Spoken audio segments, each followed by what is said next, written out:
Okay, let's go ahead and get started and install the actions.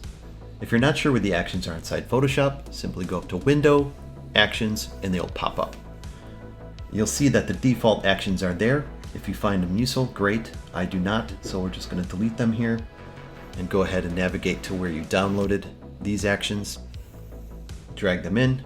You'll see that now they're the new Photoshop actions for digital artists ready to go. To put them into button mode, simply go to the drop down, button mode, and there we go. Now, if you want to change the color of these, and just one caveat, the colors might be different per operating system versus like some of the images. It's just that depending on what you're using, they may not carry across. So to change any of these at any time, you could go into button mode, unroll these actions, double click one of them, and you'll see in color, there's all these different ones, and they may or may not stick upon import or export. Again, button mode, they're ready to go.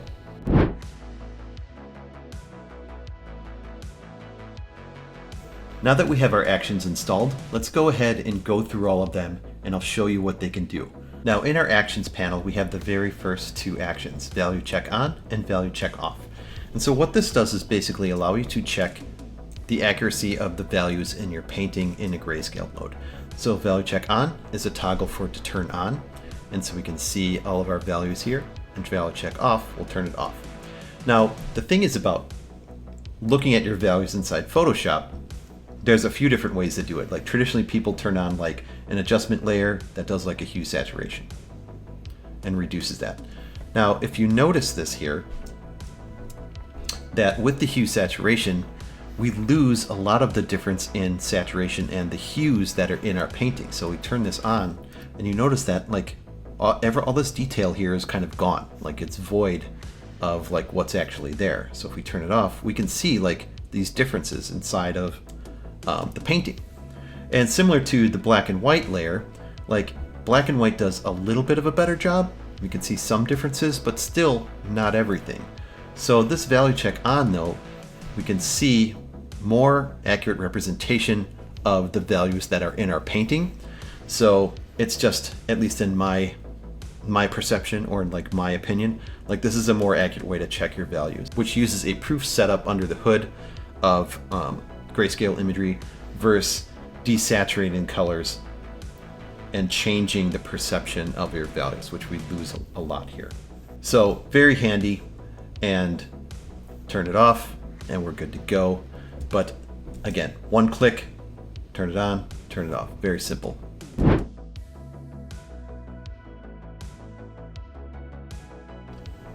Okay, so let's talk about the canvas setup actions. Now this is a time saver for just allowing you to just start a new file inside of Photoshop and get drawing right away. So one of the things I have to do a new image dialog box where you have to set a bunch of things or use one of the presets, but again, it's just kind of monkeying around with a lot of different things, or even the new one. Lots of little things to set and look at, and it's just overwhelming, and it doesn't need to be that way. Plus I've learned in my workflow, I just need a standard size that's high resolution and ready for me to go and set for me to start sketching. So this is where I have this set up. So if I need to do something for Instagram or I want to do a square format, I just hit square. It's already set up and ready to go, 3000 by 3000. It also creates a sketch layer so I could just start sketching right away. Or for a background color, it sets it to a 50% gray. But then it's also real time that you could switch it to any color that you want. So it's very handy there. Now the rest of them are exactly the same, but it's HD 16:9, 1920 by 1080, 300 DPI. And again, I could just start sketching right away. Also, of just like 4K and higher resolution images, and then up to 10K, just high resolution 300 DPI.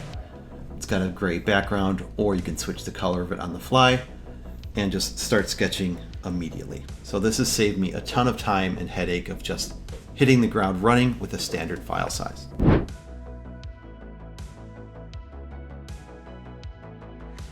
So next are the layer controls. So copy merge is super useful when you're like working on a big layered project and you want to just like grab the image of what the collection of layers is in like in its visual form and put it into another thing. So I could do like copy merged here. It's going to grab the whole canvas. So then I could like drop it into like a mural board or something, and it's all like ready to go. So it's a nice workflow that I have to do quite a bit. Then there's also copy, merge, and paste. So if we're doing different paintings and we want to like grab a snapshot of where we're at and like add edits on top of that, we can do copy, merge, and paste. And you see that we have like now a new layer of everything that we just had. So from there we have merge layers too. So a lot of times we want to just, truncate our paintings down so we can grab groups or different layers and just simply do merge layers, and it'll put them together into one layer. Now it doesn't work as nice as Procreate's. They've kind of figured that out. Adobe has not. But anyway, moving on. Then we have flatten image. So a lot of times we just need to flatten an image for something and save out another file. So we can just hit flatten image and it flattens it all down and it's ready to go. So these are also very handy in workflow for lots of things that I have to do and others, of just like moving images around, copying, pasting into different sources or different platforms, and just managing our layer flow a little bit better.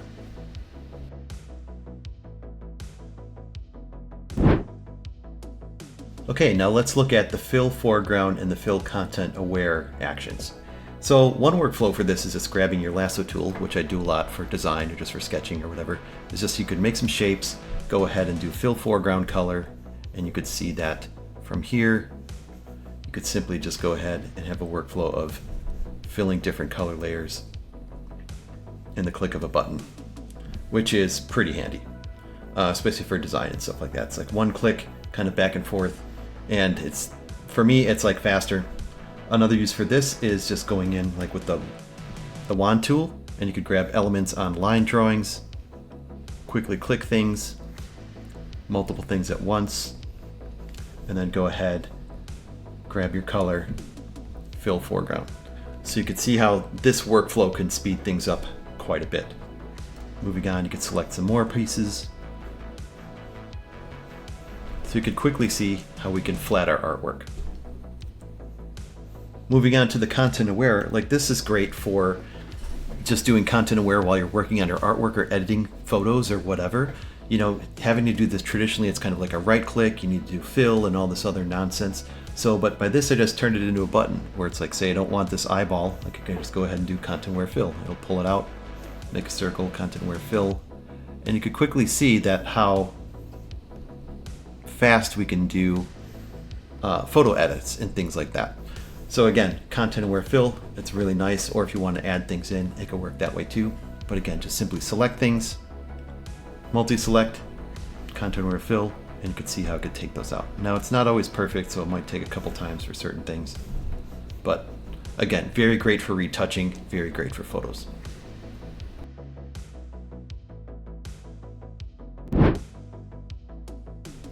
So let's look at our canvas actions here. We have flip canvas, rotate canvas, flip horizontal, flip vertical.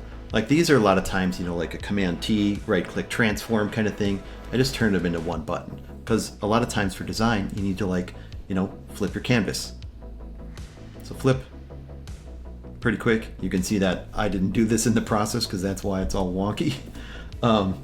But looking at the line art too, again, it's like flipping your canvas is what helps you to design more accurately, because obviously there's things misaligned and whatever, but that's why this exists.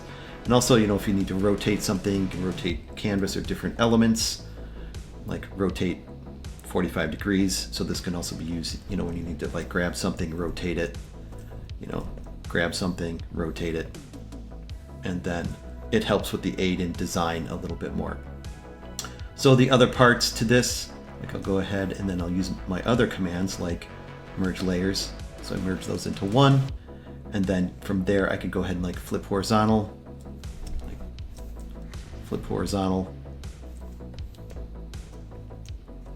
and you could see how this tool speeds up your workflow if you're doing like symmetrical designs or things like this. Like obviously you could do this with the symmetry tool, but if you have like painted out graphics and you want to like rearrange them separately, this can be like very useful for that.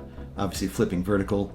So it's not only to check your accuracy, but like doing graphics, you could flip things really quickly and duplicate them and flip them and build arrays like a lot quicker.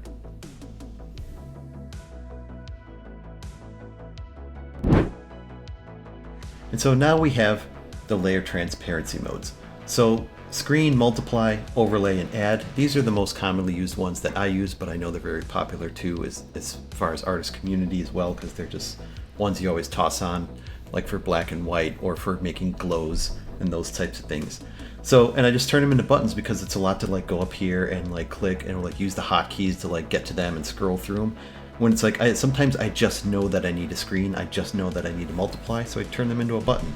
So screen mode, multiply mode, overlay mode, add mode, or I have screen mode, multiply mode, overlay, and add. So again, turning these into one button, very quick, very easy, and again, speeds up my workflow for things that I know that I want to do.